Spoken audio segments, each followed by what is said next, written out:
नमस्कार साथियों, मेरा नाम ओम प्रकाश है। मैं आपका बहुत स्वागत करता हूं अपने चैनल में। दोस्तों, मैं आपको ये बताना चाहता हूं कि जो हमारे नए स्टूडेंट्स हैं कुछ, वो काफ़ी कंफ्यूज रहते हैं इसको लेके कि आखिरकार यूपीएससी की तैयारी कैसे की जाए, बुक लिस्ट क्या होनी चाहिए और सही डायरेक्शन में मेहनत कैसे किया जाए ताकि कम से कम समय में आप इसको क्लियर कर सकें। तो इसी डाउट को क्लियर करने के लिए मैंने ये वीडियो बनाई है, जो आपके लिए काफ़ी फ़ायदेमंद होगा। इसमें मैंने आपको बताया है सब्जेक्ट वाइज बुक लिस्ट क्या होनी चाहिए, मेहनत आपको कैसे करनी है, क्या क्या पढ़ना है। तो ये एक सही डायरेक्शन होगा आपके लिए। मैं आशा करता हूँ इससे आपको फ़ायदा मिलेगा। तो आगे चलते हैं वीडियो को बढ़ाते हुए। दोस्तों, मैं बताना चाहूँगा आपको कि सबसे पहले आपको क्या करना है कि अगर आपने मन में ठान लिया है कि मुझे आईएएस बनना है या यूपीएससी क्वालिफाई करनी है, तो सबसे पहले आपको जो है नंबर वन क्या करना पड़ेगा, make a strong strategy for at least 1 year. 1 साल के लिए आपको एक मजबूत स्ट्रेटजी तैयार करनी पड़ेगी। उसके बाद आपको क्या करना है, क्लास 6 से 12 तक एनसीईआरटी के बुक्स पढ़नी है, कम से कम 3 बार पढ़ना है। 11 12 की जो बुक्स हैं उनमें काफ़ी ज़्यादा फोकस करना है, because the UPSC asks lots of question from class 11 12 NCERT books. साथियों, मैं बताना चाहूँगा करंट अफेयर्स के लिए आपको, चूँकि आप एक ऑफिसर बनने जा रहे हैं, तो आपको सबसे पहले ज़रूरत ये होता है कि हमारे आसपास क्या चीज़ें चल रही हैं, उसका हमारे समाज पे, हमारे ऊपर, हमारी इकोनॉमी पे क्या इम्पैक्ट पड़ रहा है। और इन सब जानकारियों के लिए आपको जो है द हिंदू पढ़ें, आप इसके लिए इंडियन एक्सप्रेस पढ़ें, इकोनॉमिक टाइम्स पढ़ें और रेगुलर बेसिस पे पढ़ना है। ऐसा नहीं कि 2 दिन पढ़ लिया 2 दिन नहीं पढ़ा, तो ऐसा नहीं करना है। और आपको उसको साथ ही साथ एनालाइज भी करना है कि उसका आपके समाज पे क्या इम्पैक्ट पड़ रहा है। दोस्तों, इसमें जो ग्राफ वगैरह आती हैं, तो उस पर आपको फोकस करना है और उसको एनालाइज करना है। इश्यूज आते हैं, सोशल इश्यूज हैं, कल्चरल इश्यूज हैं, इकोनॉमिकल इश्यूज हैं, तो इस पर आपको ज़्यादा फोकस करना है और एक छोटा छोटे नोट्स इससे तैयार कर सकते हैं, जो आपके लिए काफ़ी हेल्पफुल होगा आपके एग्ज़ाम्स में। और इससे रिलेटेड अगर आपको कोई और भी डाउट होता है, आप नीचे कमेंट बॉक्स में कमेंट कीजिएगा। मैं बहुत ही जल्दी उसका आंसर आपको करूँगा। बट प्लीज़ मिसगाइड मत होइए, समय बहुत कीमती होता है और आप अपने माता पिता के लिए एक रोशनी की तरह हैं, जिस रोशनी में वो अपनी आगे की ज़िंदगी को गुजारना चाहते हैं। तो दोस्तों, आगे चलते हैं। इसके बाद आपको क्या करना, ऑल्सो फोकस ऑन, इन साथ में इन चीज़ों पर भी फोकस करना है। अपने आप को मोटिवेटेड रखना है।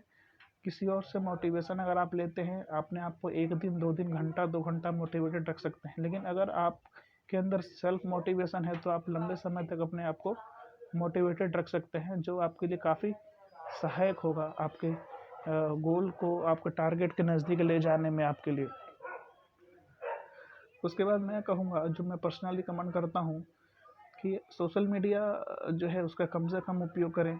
अपने कन्वेंस के हिसाब से कोशिश करें कम से कम यूज़ कर सकें और ज़्यादा से ज़्यादा फोकस हो आपको अपने टॉपिक के ऊपर, और जो चीज़ें इसके लिए ज़रूरी है यूपीएससी के लिए उस पर फोकस हो।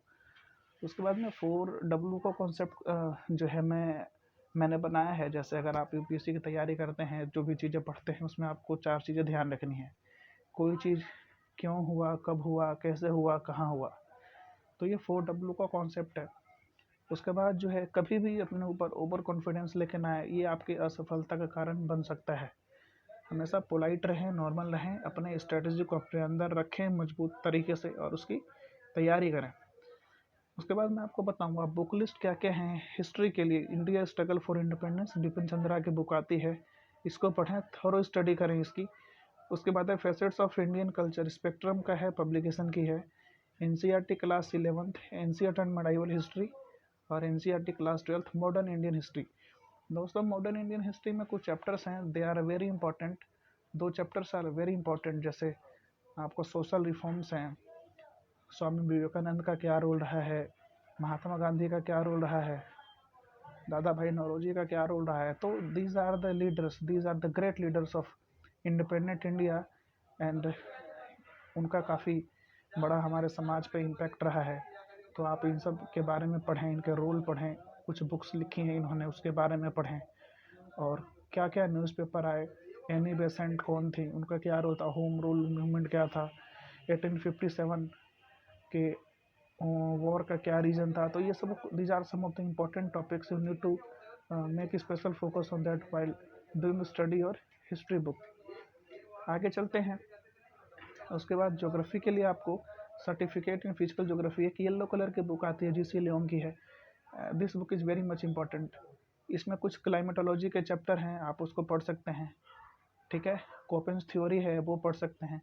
बाकी की मैं डिटेल आपको बता दूंगा, आप नीचे कमेंट कीजिएगा इस वीडियो को देखने के बाद, तो मैं आपको और डिटेल बता दूंगा। एनसीईआरटी 6 से लेके क्लास 10 तक ओल्ड सिलेबस की बुक्स पढ़ें, और एनसीईआरटी क्लास 11-12 की न्यू सिलेबस की बुक्स पढ़ें, और वर्ल्ड एटलस अपने साथ रखें हमेशा, जिसमें आप साथ ही साथ पेंसिल से मार्क करते चलें। कुछ डायनेस्टीज हैं, कहाँ थी, रिवर्स कहाँ से ओरिजिनेट हुई, कहाँ को गई, कुछ लोकेशंस न्यूज़ में है, कंट्रीज़ न्यूज़ में है, उनका क्या लोकेशन है, आसपास का क्या सिचुएशन है, वहाँ पे इंपॉर्टेंट लेक्स, रिवर्स, ओशियंस कौन से हैं, माउंटेन्स कौन से हैं।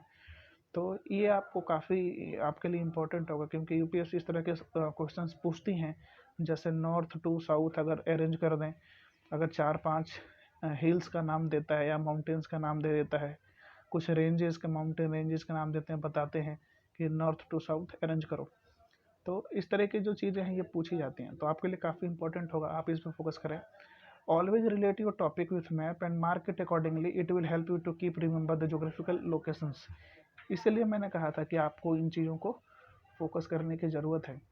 साथियों, मेरा बस एक ही मोटिव ये है कि मैं चाहता हूँ कि कोई आप गलत गाइड ना हो, सही डायरेक्शन में मेहनत करो। आपको कोई डाउट हो, कोई प्रॉब्लम हो, किसी तरह की समस्या हो सिलेबस को लेके या आपके स्टडी मटेरियल से रिलेटेड, तो आप नीचे कमेंट करें।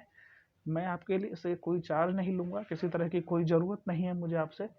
बस मैं चाहता हूँ कि आप गलत डायरेक्शन में जाके अपना समय और अपना पैसा बर्बाद ना करें, और आपको कामयाबी मिले।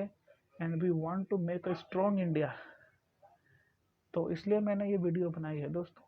अब मैं आगे जो है नेक्स्ट वीडियो बनाऊंगा पार्ट 2। मुझे आपके कमेंट का इंतज़ार रहेगा। चैनल को लाइक सब्सक्राइब कर दीजिएगा, और ज़्यादा से ज़्यादा बच्चों तक इसको शेयर करें, ताकि इससे ज़्यादा से ज़्यादा बच्चे फ़ायदा उठा सकें। जय हिंद, जय भारत।